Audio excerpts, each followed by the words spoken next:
Dr. Gaven Kerr.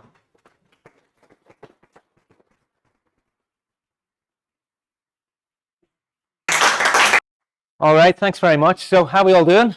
We keeping well? Yeah, okay. So I'm Gavin. So I'm very happy to be here. This is my first time at Oxford. It's not the first lecture I've given at Oxford. The Oxford Metaphysics Society snagged me first, okay? Once they heard I was here, they had me this afternoon, didn't you guys? Yeah. So the Thomistic Institute paid for me to come over, and the Metaphysics Society has me, sort of give the lecture earlier. So earlier on, I was talking about Aquinas and final causality and the fifth way, and I kind of pointed out that this would be a nice warm-up for the talk I'm giving this evening on God, creation, and the active existence. So our metaphysicians, they're all warmed up, okay? The rest of us kind of just need to catch up to them, okay? They've already asked their questions. So if they ask, super intelligent questions, it's because they got warmed up, all right? So, yeah, we expect difficult ones from you guys. Is that okay? Right. So I'm here to speak on God, creation, and the active existence. I didn't choose this title. I won't say the title chose me. I was basically told, could you speak about this? And I thought, well, yeah, sure. I've published 2 books on the issue, and I'm engaged with that sort of stuff. So yeah, why not? So what I'm going to talk about, I'm going to talk about Aquinas' metaphysical thought and how he, comes up with this distinction between essence and existence and that whole issue of essence and existence. And then I'm going to point out about how existence, or the active existence, is the unifying theme in Aquinas' metaphysics. See, if you're trying to understand St. Thomas's metaphysics, understand the active existence. Understand what he means by the active existence. See, once you understand that, that's it. You're golden. It's like understanding Plato's theory of forms. Once you've understood the forms, you've got Plato. You can open any Platonic dialogue and you can situate yourself once you've got the theory of forms. So it's Aquinas on the active existence. You will have broken the back of Thomistic metaphysics once you have that. So I'm going to talk about that, how that's a unifying theme, how that leads him to the affirmation of God's existence, and how that has implications for the metaphysics of creation. Is that okay? Yeah? Good, because I don't have anything else for you. So, great. Right, let's get into it. So, that's Thomas, by the way. Okay, that's Aquinas. Right. Now, in the past, Thomists, they've tended to locate Aquinas in one of kind of the ancient schools of thought. So you have these ancient schools of thought. You've got the Platonists, the Aristotelians, the Neoplatonists, the Avicennian Augustinians and all of that. Anybody who's read Ferdinand van Steenbergen's big work on philosophy in the 13th century tries to locate all these 13th century philosophers and theologians within some school of thought, as if these thinkers weren't original in themselves. They couldn't have been original. They must have been Aristotelians or Neoplatonists or whatever. And past Thomist scholarship tended to do that. The more and more work that's being undertaken now by contemporary Thomists, it's pointing out that when we look at Aquinas' thought as a whole, when we look at his systematic thought, he was quite an original thinker in his own right. There are aspects of his thinking which are irreducible to the traditions that he inherited. Everybody comes up within a philosophical tradition. That's fine. But it's what you do with that and how you progress beyond that philosophical tradition that makes you an original thinker. And perhaps in the past, historians of philosophy, and Thomists in particular, wanted to try and situate Thomas within a particular school of thought. Whenever Thomas doesn't belong in any other school of thought, but Thomas's school of thought, his own school of thought. And this is particularly relevant to the active existence, because the more and more contemporary scholars have been researching Aquinas on the active existence, the more they realize that Aquinas was an original thinker in his own right. His whole metaphysics of esse, or the active existence, is irreducible to the influences that came before him. Now, you can see Platonic and Aristotelian elements in his views on the active existence, but his views are reducible to neither. Now, undoubtedly, Aquinas was influenced by Aristotle. Okay, we can't deny that. He was definitely influenced by Aristotle. And Aristotle's hylomorphism read through the lens of Avicenna. Okay, so there's definitely an Avicennian colouring to Aquinas' hylomorphism, but his hylomorphism is apparent on nearly every page of his metaphysics. You're always going to get Aquinas' hylomorphic theory coming in. You even get it in his ethical thought. All right, so it's kind of there throughout. It permeates everything. Okay, now this hylomorphic position, so as is well known, Aristotle came up with hylomorphism to account for change, to account for how change can occur. So Aristotle's, faced with this standoff of Heraclitus and Parmenides. So you've got Heraclitus advocating for the flux of being. Flux is what's central, and stability emerges out of the flux. And then you've got Parmenides saying, no, no, no, no, no. Being is what is primary, and being is, and non-being is not. Being is, and non-being is not, and we can't sort of confuse the two of them. And if we can't confuse being and non-being, then we can't really say being is becoming, because becoming requires some kind of non-being in order to occur. The thing that becomes is not what it becomes, and when it becomes something, it ceases to be what it was. And for Parmenides, we're kind of mixing up being and non-being when we do that. So we need to deny non-being and thus becoming, and just affirm that everything is being. So being is just like this big sphere that just encompasses everything. And Aristotle's met with this problem of the one and the many, flux versus stability. And what he does is he proposes his hylomorphic theory in order to account for the possibility of becoming. So as is well known, in any process of change, there's some underlying matter, prime matter, that loses some form and gains another form. Prime matter is always formed, but when the process of change occurs, it loses the one form and gains another. So the prime matter allows for there to be continuity during a process of change, and change occurs through transformation of the prime matter. And that's how Aristotle gets around that. Now, the upshot of this account is that Aristotle, he can affirm change. That's fine. He can affirm the fundamentality and the reality of change. Change is not an illusion. Change is real. And there is no break in being, so we don't face all the Parmenidean restrictions on change. But also, in offering an analysis of change, Aristotelian hylomorphism gives us a metaphysical account of how substances are constituted. So a process of change, as long as it's not accidental change, a process of change ends up with the substance, okay, as the end product. And so Aristotle's analysis of change gives us an account of how substances are constituted. So a brackets material substance for Aristotle is composed of matter and form. So matter and form are the two metaphysical components or principles by which you have a material substance. So a material substance is a formed particular. It's a particular individual that has some sort of form. And matter and form for Aristotle, they're related as potency and act. So the matter stands in potency to being actualized by the form, and the form actualizes the potentiality of matter. Not only that, the form's actualization of matter is restricted to the confines of matter. It can actuate no more and no less the potentiality that matter already has to be actualized. So the actualization work that form can perform on matter is restricted to the scope of the material conditions. In other words, matter individuates the form that actualizes it, okay? Because form can only actualize matter to such and such a degree, so it's individuated by the matter that it actualizes. So in this view, we have a composite of matter and form, okay, and that's an individual substance. That individual substance then has two metaphysical components, the matter and the form. Matter is the most fundamental principle of potency. There's no more fundamental principle of potency than matter for Aristotle. Correspondingly, the most fundamental principle of actuality is that which actuates matter, which is form. So the most fundamental principles of act and potency for Aristotle are form and matter. We don't get beyond those. There's nothing of greater potency than matter, and there's nothing of greater actuality than form. And that sort of, is the Aristotelian hylomorphic view. We okay so far? Woo, we went in at the deep end, didn't we? There we go. So there's Aristotle's Metaphysics 101. So if you're reading the metaphysics book Zeta, that's kind of a basic précis of it. Right, enter Aquinas. Here he is. What is Aquinas going to add to this? Right. At the very beginning of his career, Aquinas writes a little work called the De Ente et Essentia. He's about 30 at the time, okay? He's a Dominican student at Saint-Jacques in Paris, and he's basically, studying to become a master of theology, and his fellow students at Saint-Jacques, they don't understand metaphysics. They don't get it. So what do? They go to the doctoral student in the house and they say, listen, can you help us? We can't go to Albert the Great here. Well, he wouldn't have been Albert the Great. It would have been Albert, all right? We can't go to Albert. He's the boss. Thomas, can you help us out? Okay, is that how Dominican houses work? You don't go to the boss, you go to the next one up? Okay, Dominicans are kind of, Neither confirm nor deny. Right. Okay.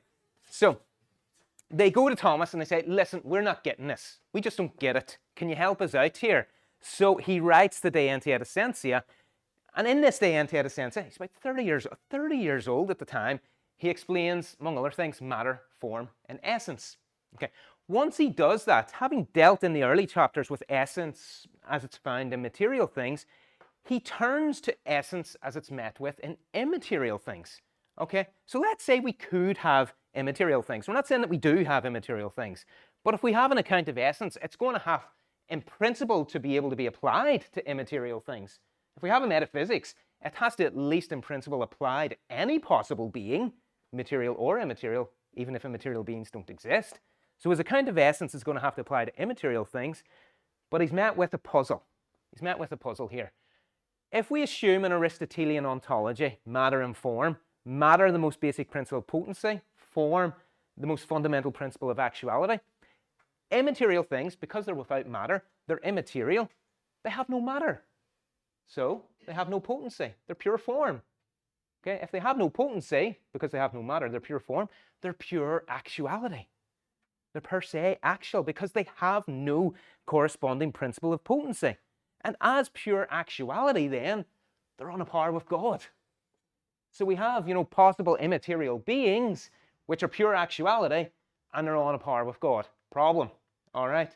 Because, how could you have all these various immaterial creatures, which would be pure actuality, and how would we distinguish them from God? What is the potency which could distinguish them from God? 30 years old when he's writing this, okay? So 30 years old. They come to him and ask him for this, and he produces one of the most original metaphysical treatises in the history of Western philosophy. So here we are. There's St. Michael. That's pretty cool, isn't it? I like that. I'm going to get that tattooed on me someday. It does look awesome. Right. So we have a problem here. Let's say we have immaterial objects, angels, separate substances, Platonic forms, whatever. Right. They're without matter. They're without potency, but they're pure actuality. But we're hesitant to say that these are pure actuality because that would put them on a par with God. How do we deal with that? How do we account for the potency that they have, their ability not to be? So what Thomas does here at this point, this is chapter 4 of the De Ente. He recalls a very popular view known as universal hylomorphism. So remember, hylomorphism is the view of matter-form composition, that things are composed of matter and form. Well, universal hylomorphism is the view that everything, no matter what, if it has some potency to it, it's composed of matter and form. So even separate substances, even immaterial things like angels or Platonic forms, or mathematical numbers or whatever, are composed of matter and form. That's what universal hylomorphism holds. So what the universal hylomorphists hold is that there's two different types of matter. There's bodily or corporeal matter, and that's the sort of the stuff that you can touch, the bodily stuff that's extended in three-dimensional space. But there's incorporeal matter, and the incorporeal matter is the stuff that constitutes our immaterial things. They're not properly called immaterial, they're properly called incorporeal. Okay, that's what the universal hylomorphists believe. So they're not really immaterial, they're just incorporeal, but they do have a funny type of matter, just a matter that you can't touch and isn't extended in three-dimensional space. So these immaterial substances, angels, numbers, Platonic forms, they're not pure actuality. Why? Because they have incorporeal matter. Okay, that's what kind of takes away their pure actuality-ness. All right, so that's what sort of delimits their being pure actuality. They have an element of potency, which is incorporeal matter. And Thomas attributes the origination of this position to this dude here, Avis Braun, or Ibn Gabriel. Okay, Jewish thinker. In the Fons Vitae, he seems to be the originator of that view. I haven't went into the scholarly sort of issues here in too much detail, but I haven't found an earlier representative of universal hylomorphism. As soon as I say that, somebody's going to correct me, okay? But at least I haven't in my experience. I'm not saying there isn't an earlier one. I just haven't been able to find one. So that's what Thomas is contending with. He rejects universal hylomorphism. He doesn't buy it, okay? Well, one reason why he doesn't buy it, he thinks it's a bit ad hoc. Okay, right, you're met with a problem here. What do? Well, yeah, they're incorporeal matter. That's what they've got. Okay, let's have this incorporeal matter here. He thinks this is a wee bit ad hoc. Look, immaterial things are immaterial because they don't have matter. If that causes a problem for their actuality or lacking in any potency, don't just come up with some, incorporeal matter to explain that. Try to think the position through.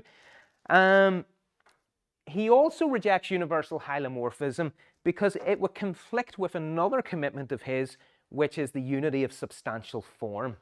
Thomas holds that whenever a form informs prime matter, it produces a substance. So as soon as you have a form informing prime matter, you've got a substance. Any form after that modifies that substance in some way. So any form after the initial form that informs prime matter is an accidental form. Now, if we think with the universal hylomorphicists that there is prime matter and then that's formed either as corporeal or incorporeal matter, things which are corporeal would have a form making them corporeal. So it's called their corporeal form. This is something that Avicenna seems to be subscribed to. And then on top of their corporeal form, they have their substantial form, making them the particular kind of thing that they are. So there's going to be a plurality of forms then in the thing constituting the substance. Thomas, he doesn't buy that. He rejects that. That once you have matter as formed, you have a formed substance. Everything after that is an accidental form. So on the universal hylomorphicist view, when we have some form on top of the corporeal form, say the thing's substantial form making it a human, the human being would only be accidentally human. He would be substantially a corporeal thing and then only accidentally the type of corporeal thing that he is. So Thomas rejects that. Universal hylomorphism conflicts with that metaphysical commitment of his. Now, in rejecting universal hylomorphism, Thomas needs to account for the principle of potency of things, because he can't be holding that, these possible immaterial creatures are pure actuality. Okay, he doesn't want to affirm that. He needs to say that there's some potency to them for them to be creatures. So how is he going to account? What alternative account to their potency is he going to give? The alternative view he holds is that there's a more fundamental principle of actuality than form, and there's a more fundamental principle of potency than matter. So beyond matter and form, we've got even more fundamental components of the thing. So matter and form are just subsidiary components of potency and act. There's even more fundamental principles of potency and act. The most fundamental principle of potency, according to Aquinas, is essence. Essence is the most fundamental principle of potency, and it stands in potency to existence, esse, the act of existence, which is the most fundamental principle of actuality. So Thomas, moving beyond Aristotle's hylomorphism, then holds that yes, material things are constituted of matter and form, but that only designates their essence, right? That in itself, that essence, stands in potency to an act of existence. Okay, so even the essence now stands in potency to the act of existence. We're beyond Aristotle here. For Aristotle, the most fundamental principle of act is form. Beyond form, there's no more fundamental principle of actuality. Do you know who we're dealing with now? Do you know whose intuitions we're dealing with? We're dealing with the Neoplatonists. Okay, because the Neoplatonists, in thinking beyond Plato and Aristotle, held that even beyond form, there's a more fundamental principle of reality which grounds form. There's a supra-formal principle on the basis of which even form is something real, something in being. So if we think of Plotinus, we've got the one, we've got the nous, and we've got the soul. The forms are located in the mind of nous, but even more fundamental than nous is the one of which every form is an imitation. We go back to Plato in the Republic. We've got the divided line, and we've got the shadows, we've got the objects, and we've got the forms of the objects. But what's beyond the forms? The good. There's a principle even beyond the forms in which the forms participate for the reality. Thomas is thinking the same sort of thing here. There's something even beyond form which accounts for the actuality of form, and this is what Thomas calls the act of existence, or esse. This is why I think Thomas was a Neoplatonist at heart. Okay, he uses an Aristotelian terminology, but fundamentally Neoplatonism through and through. Okay, all things then that have any sort of potency whatsoever are subject to essence, existence, distinction, and composition. The potency of things is accounted for on the basis of this distinction between essence and existence, and things which have potency then are actualized by the act of existence. So the most fundamental distinction in Thomistic metaphysics is this between essence and existence. Again, 30 years old, people, all right? So very beginning of his career. That cuts me. I wrote a book on this when I was in my mid-30s. Yeah, 2015, 8 years ago, early 30s. I'm 39 now. Yeah, writing a book on one paragraph of one chapter of a tiny little treatise by Aquinas. Okay, haven't finished my PhD. He's in his PhD years just writing this because somebody asked him to. All right, we're doing well? Ready to keep going? Brilliant. Right, distinction between essence and existence. Let's get into it. This is the good stuff.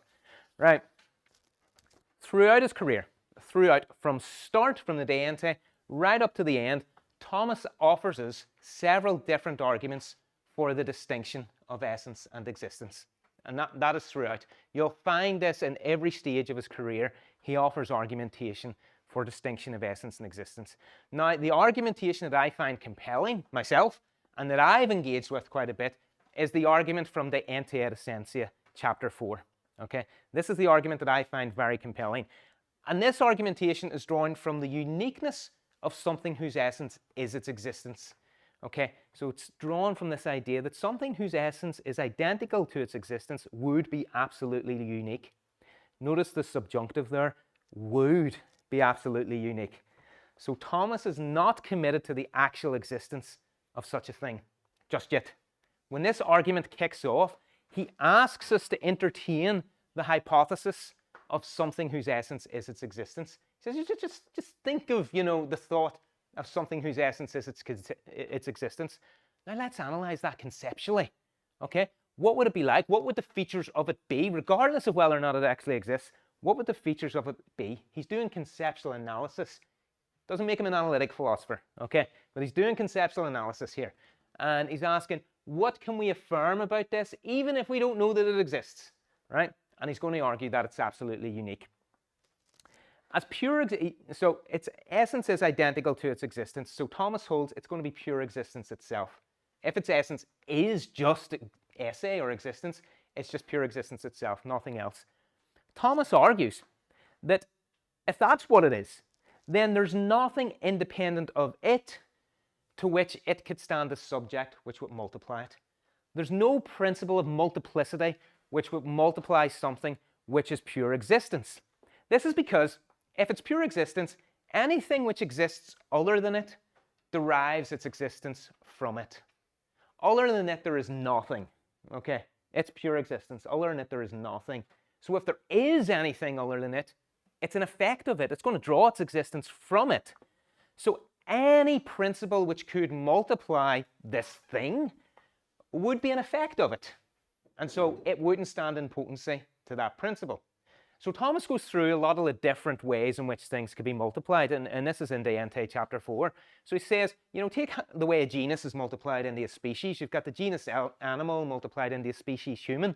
How does that multiplication occur? Well, we have some differentiating feature which specifies the genus. So humans are rational animals, whereas, horses are equine animals and dogs are canine animals. I don't like using the example of cats because cats aren't animals, they're demonic, okay? So, yeah, so we don't have any cat lovers here. Nobody's admitting to be a cat lover after that, all right? So, but anyway, all right, so the genus is multiplied into these species of animals by the addition of a differentiating feature. The differentiating feature is outside the genus and it multiplies it. Now, something which is pure existence, there's nothing outside of it. So there's no differentiating feature outside of it which can multiply it. So like that kind of multiplication doesn't apply. He also takes the example of, well, look, maybe a species, the way it's multiplied in distinct chunks of matter. So we've got the species human, and we have all the distinct chunks of matter in which the species human is multiplied right here, right now. Yeah. Thomas again considers, well, if something is pure existence, it couldn't be multiplied in that way, because not only, again, would you have something independent of it, multiplying it, which can't be the case, but also anything which is material subsists in its matter, whereas something which is pure existence doesn't subsist in anything but itself. Okay, it exists in virtue of itself, so it can't subsist in anything other than itself. We subsist in matter. See, when our matter decomposes, it slides out. Okay, that's the end of it. Okay, once our matter is gone, that's us. We don't subsist in virtue of what we are. We subsist in virtue of our matter and all our material conditions. But something which is pure existence isn't like that, because its essence is its existence, so it subsists in virtue of what it is, so it can't be multiplied materially. Now, Thomas still isn't committed to the existence of this. He's just conceptually analyzing the idea of this. But notice something. If he were to offer a proof for the existence of this sort of thing, he's already shown that it can't be multiplied. There couldn't be more than one of them in principle, and that it's immaterial. Wouldn't it be dead handy then if he followed it up with a proof of such a thing? So you would have a unique immaterial principle of all existing things. That would be pretty cool, wouldn't it? Okay, obviously he does that. Okay, that's what he does later. Right. Okay. Now this is where my computer freezes. Here we are. Okay, so if there's nothing independent of that whose essence is its existence which can multiply it, then pure existence itself is such that in principle it can't be multiplied. It's a conceptual truth about it that it would be one and unique, regardless of whether or not it exists. Now remember, don't get sidetracked, right? We still need an argument for the distinction of essence and existence. Okay, I remember when I first read this, I'm like, where is he going with this? Why is he getting into this? I thought we were on essence and existence. You know, what's he doing with this? And I can imagine the brothers at St. Jack reading this going, we asked Brother Thomas for an intro to metaphysics, you know, look at we should have gone with Brian Davies, you know, that would have been better, you know. So, yeah, don't get sidetracked, all right? Thomas still needs to give us an argument for the distinction of essence and existence. But one of the things that we know from this is that pure esse, pure existence, must be one and unique. That's a conceptual truth about it, regardless of whether it exists. If pure esse is one and unique, then anything which isn't one and unique is not something whose essence is its existence. Ooh. If something is not one and unique, it's not something whose essence is its existence. Put another way, if you have multiple things, then those multiple things are not pure esse. They're not things in which essence and existence are identical. So he establishes that it's a conceptual truth about pure existence itself that it must be one and unique. And we don't even know if it exists yet. It's just a conceptual truth. It would be impossible for there to be more than one such thing. So if we have things of which there are more than one, i.e. things capable of being multiplied because they're made out of matter or whatever, then such things are not pure esse itself. They're not things in which essence and existence are identical. And if they're not things in which essence and existence are identical, they are things in which essence and existence are distinct. Yes, 10 points. Right. Okay, he gets the first glass of wine, all right? So if we have real multiple things, then in those real multiple things, there's distinction of essence and existence. And this is where I think Thomas establishes the real distinction between essence and existence. Ed Fieser disagrees with me, okay, but he's wrong, it's all right. So no, Ed Fieser holds that it's that it's an earlier stage where Thomas does that. But this is distinction of essence and existence, de Ente chapter 4. So Thomas here has achieved what he set out to achieve with regards to the principle of potency and the principle of actuality. If he can show that essence and existence are distinct in things, then in real multiple things, we have a fundamental principle of potency, which is essence, and a fundamental principle of actuality, which is the act of existence. But we're not done, okay? We're only 10 slides in, all right? 10 slides in of a 28-slide program. Don't worry, I'll fly through the rest of it. It's all fine. Everything falls into place after that. Right, essence, existence, composition. Essence bears the same relationship to the act of existence that matter bears to form. All right? So what Thomas has taken from Aristotle is that potency-act relationship that matter and form has to each other, and he's just transferred it over to essence and existence. So he's introduced the essence-existence distinction and composition, but retained the Aristotelian act-potency framework. Esse, the act of existence, that's the principle by means of which essence is actualized. Okay, essence has no actuality without the act of existence. And with the composition of essence and existence, we have some being existing in reality. This, Aquinas holds, is what Aristotle missed out in his metaphysics of substance. He missed out on the act of existence. A substance, being an existing thing, has to have an act of existence which actuates its essence. Okay, so esse then is the principle of actuality, without which there would be nothing. It makes the thing something rather than nothing. It doesn't just make it a kind of thing. It doesn't just configure its matter. It makes it something rather than nothing. Insofar as esse is the principle of actuality, it's the principle of actuality, the act of all acts. Okay, that's a quote from St. Thomas. Esse is the act of all acts. Then it stands in potency to nothing. There's nothing more fundamental than esse, because once you go beyond esse, the act of existence, you're into nothingness. There's nothing beyond it. So you bottom out at esse, at the act of existence. Again, very Neoplatonic, because the Neoplatonists wanted a fundamental principle, okay, which just bottoms out their ontology, beyond which you can't go. For Plotinus, it was the one. But Thomas sort of sees, well, look, even with some sort of superformal principle like the one, we still need something which accounts for it being something rather than nothing. Yes, everything that exists is a unit, and so there has to be some sort of principle of unity.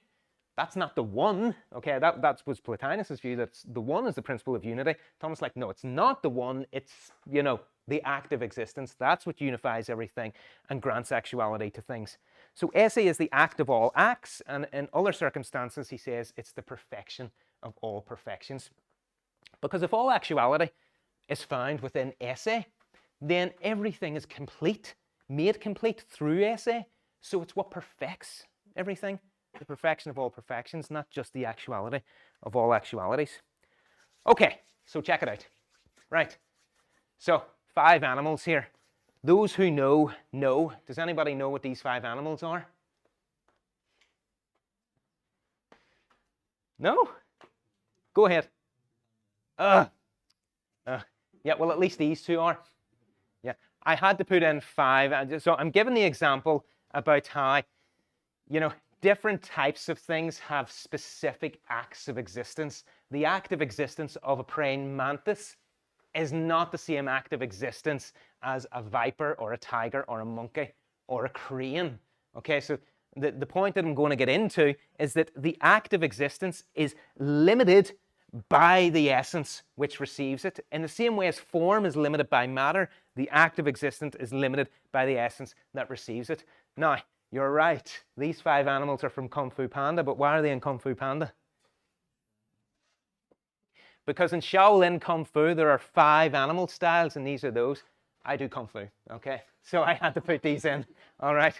So these are the ones I had to put in. I do Mantis and Tiger Kung Fu, okay? So they're the 2 styles of Kung Fu that I do, yeah. So I never got a chance to do it in the cage. I've done several, you know, fights in the cage. Never got a chance to do my Mantis stuff, but it's there anyway. So I had to get these in. These need to go in. When I gave my paper at the ACPA in New Orleans, and Daniel's there, he knows, I got a cage up on the screen, didn't I, Daniel? I got to put in, you know, an MMA reference. So my students always say, get a martial arts reference into every public lecture. You have to. You need to do it. So you guys got me at the last minute. You didn't get the martial arts reference. Okay, I had to just churn that out. But with this, I put some thought into it. So 5 animal styles. Right. Ready to get back into metaphysics again? It can get a bit intense, can't it? Yeah. Right. So we have the act of existence, right? The actuality the form conveys is limited by the matter, okay? It actualizes the matter to the degree that matter can be actualized. So matter delimits the scope of form. Well, it's the same for the act of existence. The essence which is actuated by the act of existence delimits the scope of that act of existence. So my being is that of a human being. My act of existence is that of a human and not of a viper or a mantis, you know, despite being able to imitate its fighting style and all the rest. Yeah. So if you have an essence which is individuated by matter, which in turn has an act of existence, that act of existence is of the individual essence or of the individual who has the essence. So my act of existence is mine and not yours. My daughter's act of existence is hers and not mine. When I lose my act of existence, assuming that I will lose my act of existence, which I won't, as I argue in a paper forthcoming in the ACPQ, hopefully, that, you know, Human beings are unique because they don't lose their active existence at death. But let's say if I do lose my active existence, God willing, my daughter will not lose hers at the same time. She'll keep hers even if I lose mine. My active existence doesn't impact hers other than accidentally. Okay, now yes, I'm her father, I play a role in her life, but that's not responsible for her active existence. Okay, so things have an individuated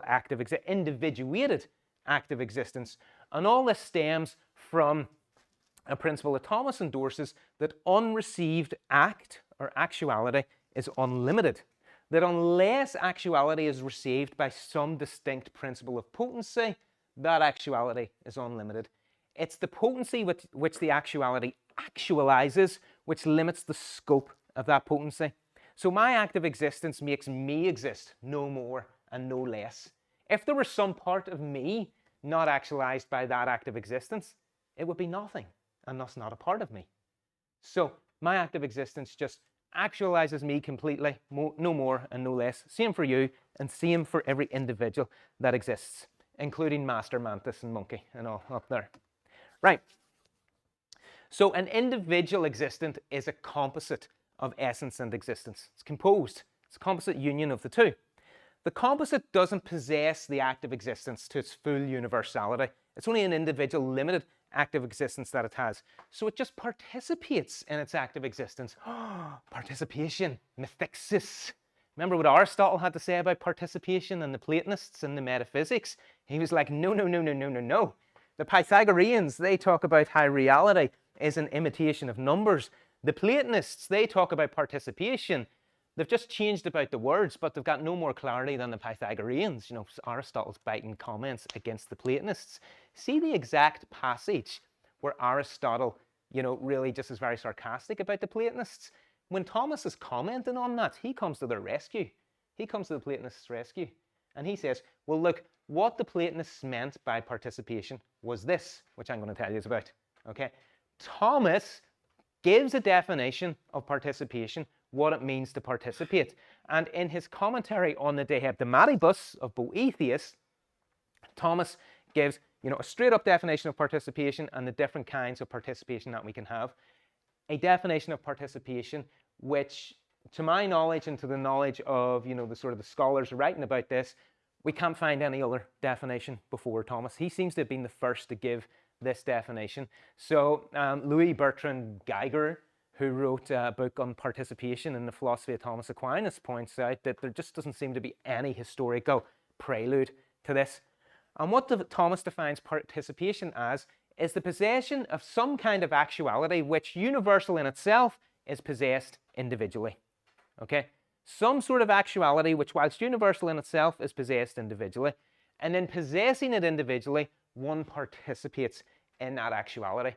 So Thomas holds that insofar as esse, the active existence, is possessed in a limited fashion by the essence participates in its active existence. So we have a participation framework here.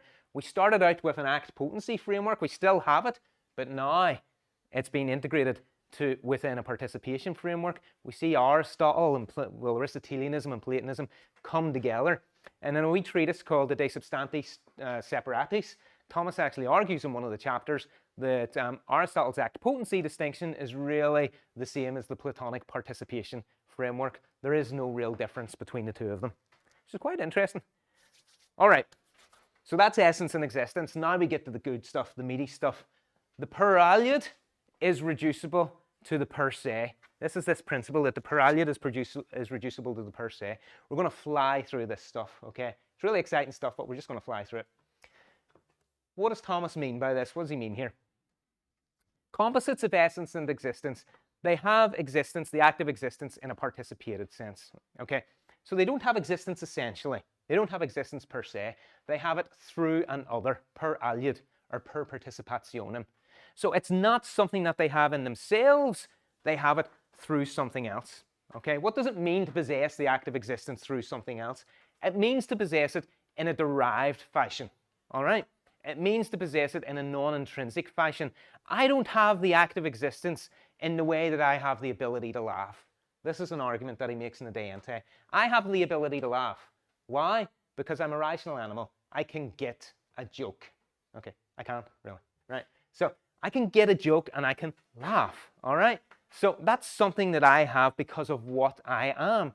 But I don't have the active existence in virtue of what I am, because essence and existence are distinct. They're non-identical.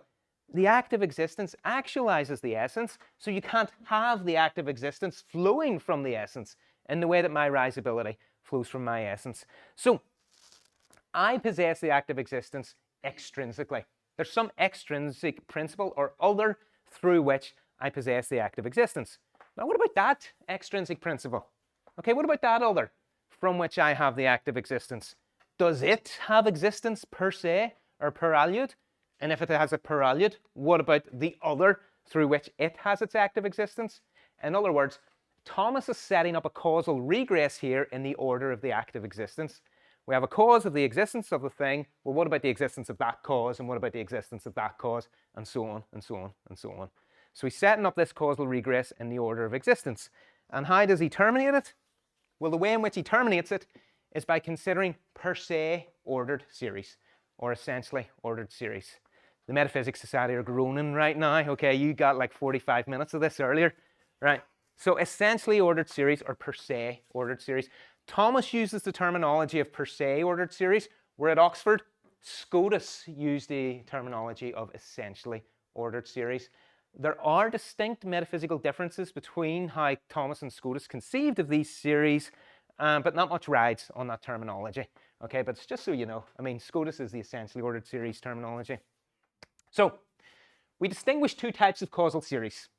Right? We have two kinds of causal series, two ways in which causal series are ordered. Per accidens, or accidentally ordered, and per se. Now, in per accidens causal series, the members of the series possess the causality of the series in question, essentially. They have the causality of the series in virtue of what they are. So they have it essentially, given what they are.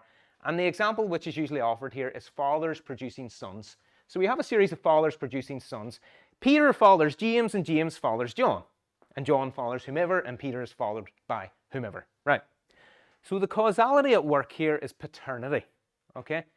Peter is exercising his paternity in fathering James, and James is exercising his paternity in fathering John. Right.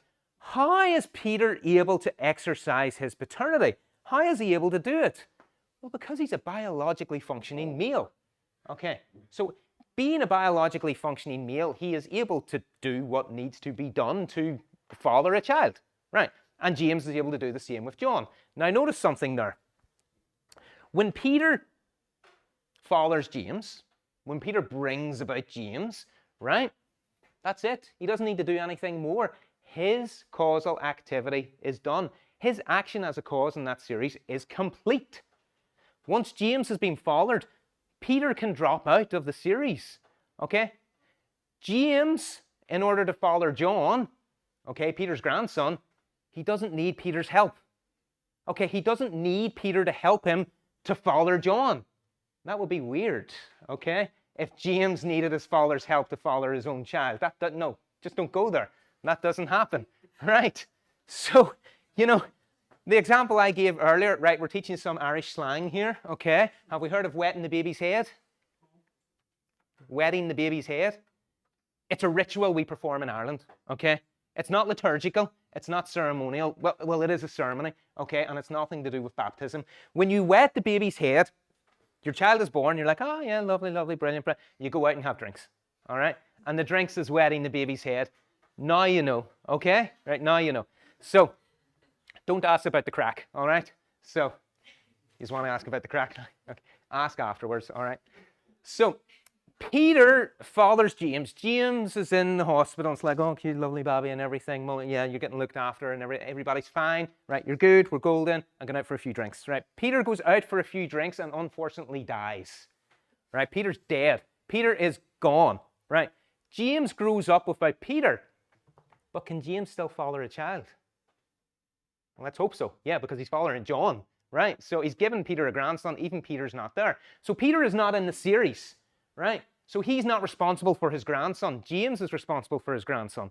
Why? Because in per accidens series, the members of the series possess the causality in themselves. They have it essentially, and in having it essentially, they can continue on the series. This is why the medievals held, in general, that these sorts of series don't require a first or a last member.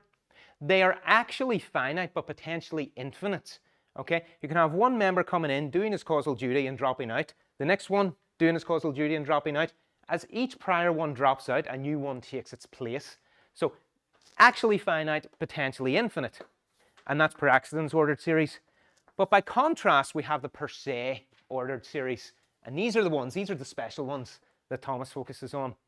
In per se ordered series, the members of the series do not possess the causality of the series, essentially.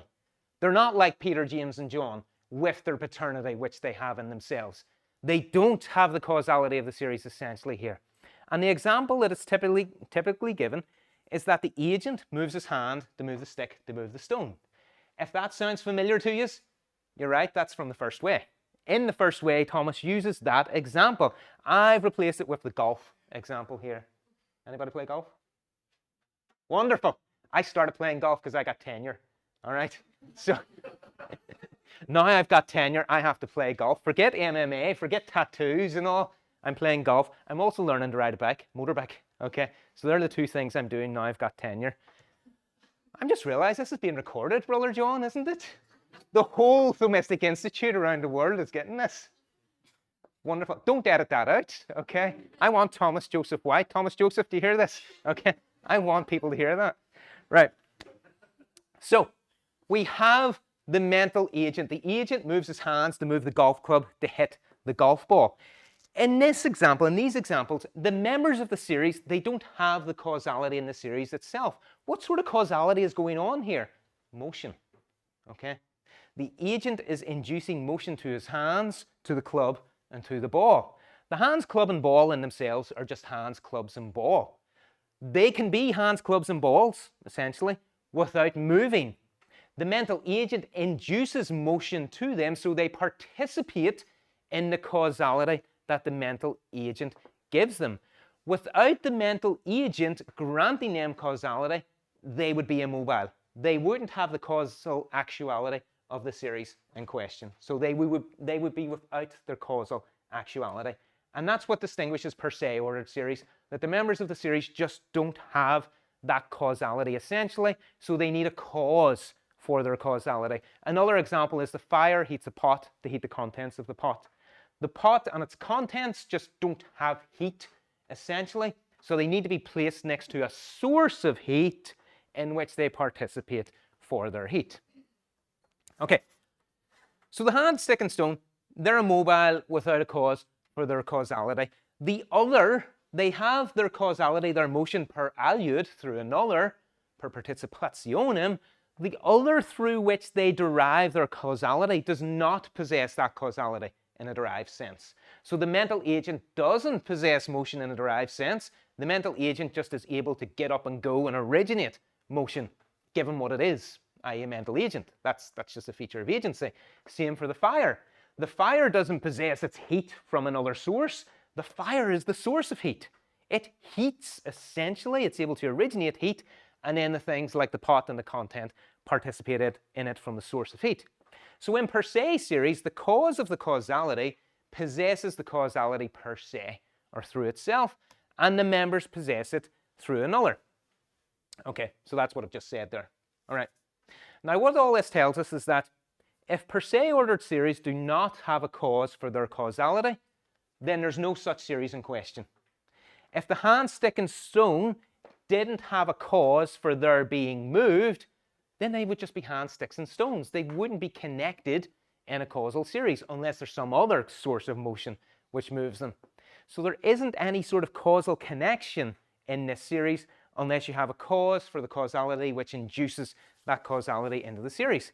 Hence, a primary cause in this sort of series is primary precisely because it's that in which all the members participate for their causality. That's what it is to be a primary cause of such a series. It's not to be first, it means to be fundamental. That from which the things derive their causality, and that's what it is to be secondary, to have derivative causality. So what about esse? What about the act of existence? Back to that. Per accidens, per se ordered series, per accidens, the members do possess the causality essentially, per se. They don't possess it essentially. Right, so what about esse? Esse as a type of causality. Right, Thomas argues at length that things don't possess esse, the act of existence, per se, because they're composites of essence and existence. Okay, existence is distinct from their essence, so they produce it through another. So they have it through another. They have it per aliud. So things that exist, they're not members of per accidens ordered series. They're not like fathers who produce sons. They don't have existence in the way that, you know, the fathers have the causality of paternity. Rather, the things that exist, composites of essence and existence, they have existence in the way that the hand, stick, and stone have motion, have the actuality of motion. So things that exist, these composites, they possess the act of existence through another in a participated sense. Okay, they participate in another through their existence. They possess esse through another, just like the hand, and stick, and stone. They have motion through another. Now recall what we've noted about per se ordered series. Were there not a cause for the causality of that series, okay, there just wouldn't be a series in question. The things would just be lacking in their causality. So were there not, say, a mental agent in the hand, stick, stone series, the hand, sticks, and stones would be immobile. So similarly then for esse, were there not a primary cause of esse, in which esse is located or possessed per se, then things in which essence and esse are distinct just wouldn't have esse. In the same way that it takes a mental agent to originate the motion in the hand, stick, and stone, such that without it, hand, stick, and stone wouldn't move, so too it takes something in which esse, the act of existence, is possessed per se to originate existence in things. But what is that? That's something whose essence is its existence. Something whose essence is identical to its existence. The hypothetical thing that Thomas was considering way back at the start when we were looking at multiplication and that, you know, this thing which is pure existence itself would be one and unique. Were that not to cause the existence of everything in which essence and existence are distinct, i.e. were it not to grant existence to things, then things just wouldn't have existence, in the same way that the hand, stick, and stone would be lacking in motion. So there has to be a primary cause of esse, which possesses esse per se. Only 4 more slides left to go. Okay, we're nearly there. I've got about 4 minutes left, so 1 minute per slide. Okay, I can't go off script much as I want to. Right. So we have this primary cause in which esse is located per se, and it's something whose essence is its esse, in contrast to things whose essence and existence are distinct. So this primary cause is that hypothetical being that we saw as one, unique, incapable of multiplication, and immaterial. This primary cause then is a single unique cause of all that is, and Thomas reads, well, isn't that what God is? A single unique cause of all that is. You know, if anything else that God is, he's that at least. Okay, what about creation? Okay, is this thing a creator? Go back to the mind, or to the hand, stick, stone example. The mental agent is the primary cause of the motion of the series. The hand, sticks, and stones, they enjoy motion because of the mental agent. The mental agent is primary with respect to the motion, but he's not absolutely primary because the mental agent is secondary in some other respect.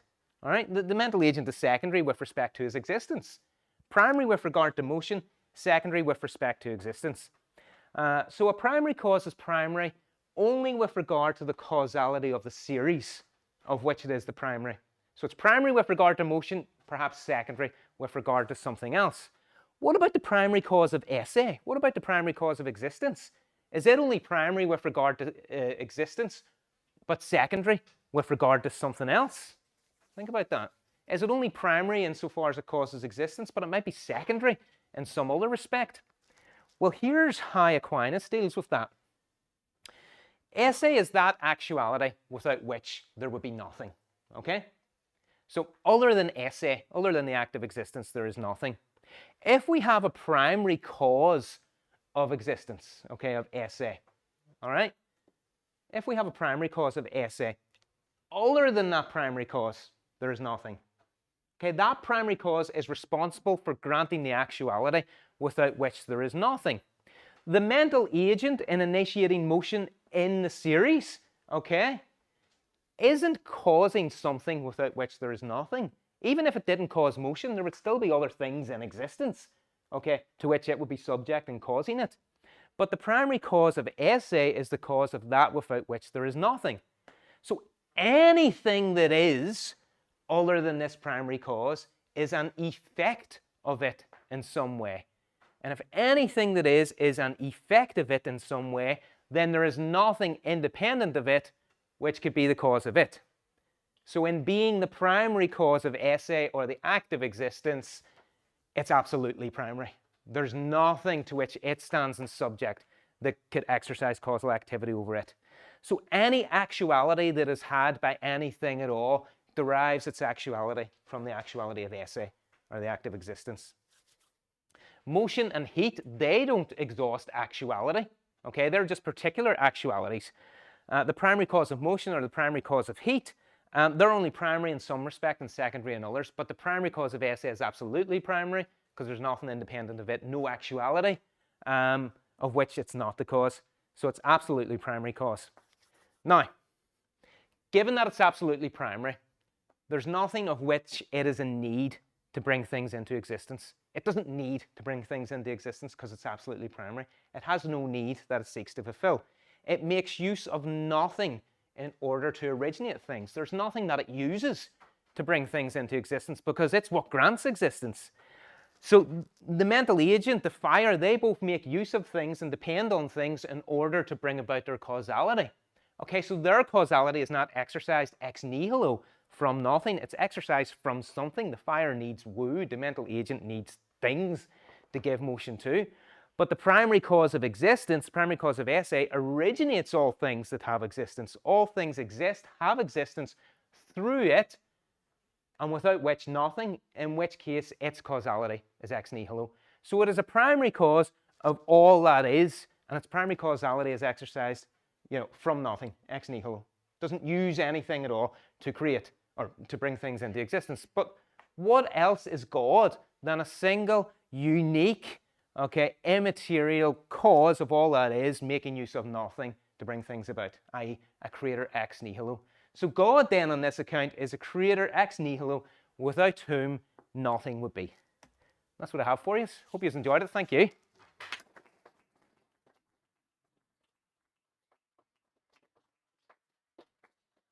Thank you very much, Dr.